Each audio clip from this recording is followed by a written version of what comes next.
Some people argue that if you want to be a true professional, then you need to shoot in manual mode. But this couldn't be further from the truth. And in today's video, I want to share with you what settings experienced photographers really use. And if you stay tuned till the end, I will share with you a bonus tip that will solve the biggest mistake that I see people do when they use aperture priority. So let's get into it.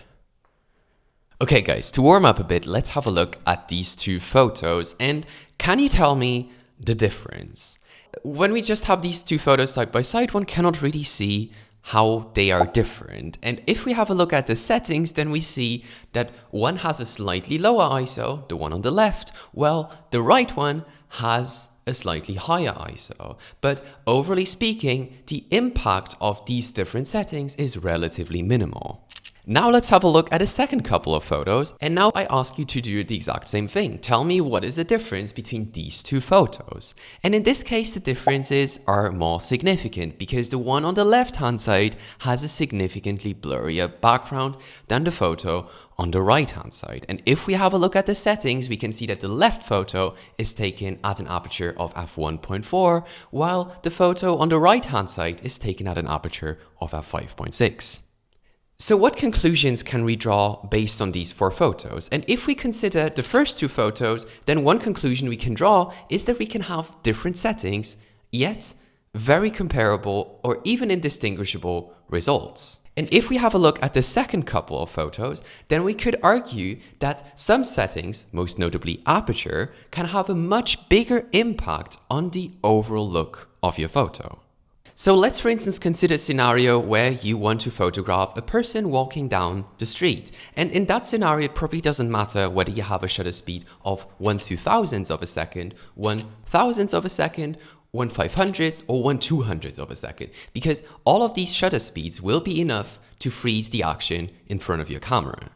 A similar conclusion can be drawn for ISO, because ISO is in fact just a digital gain applied by your camera in case the combination of shutter speed and aperture settings is not enough to properly expose your scene. And then you can use a higher ISO to basically raise your exposure to properly expose the scene, but this all happens in camera at the expense of a little bit of noise in your photo. But again, the overall image is not going to be altered too much. So in practical terms, in most cases, aperture matters more for the overall look of your photo than shutter speed and ISO. And if we now apply this knowledge to the settings that most experienced photographers use, then usually they take care of the settings that matter most for the general impact of their photo, aperture, and they let the camera decide on ISO and shutter speeds because usually these settings matter less. And we will see a few notable exceptions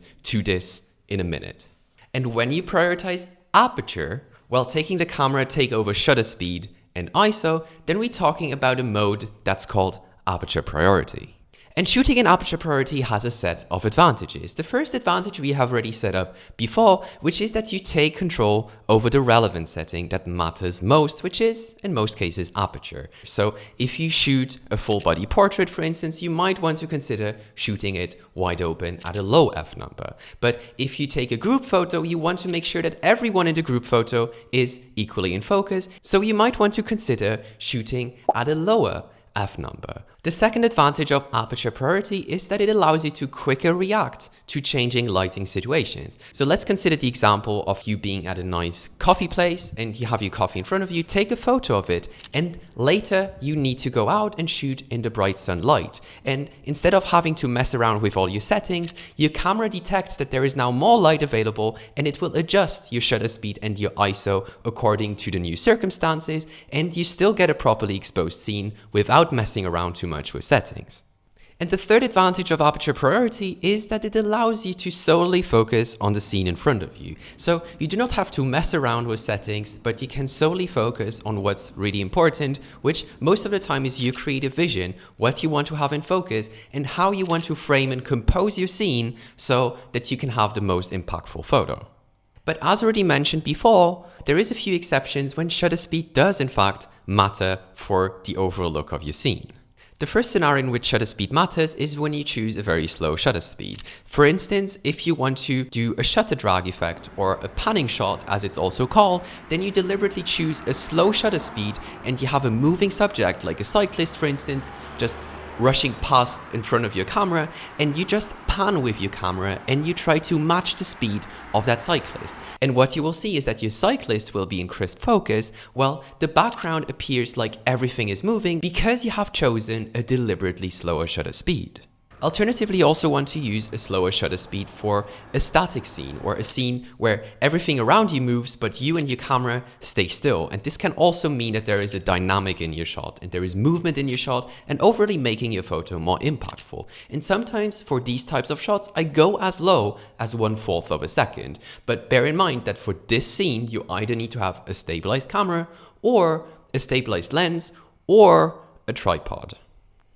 The other scenario in which shutter speed really makes an impact on your photo is when we're talking about really fast moving subjects. So if we take the example from before, a person walking down the street, it is very likely that even 1/100th is enough to properly expose the scene. But if you have a really fast moving subject, like a bird for instance, then even 1/1000th of a second might not be enough to keep the photo nice and crisp and really freeze the action of the bird in time.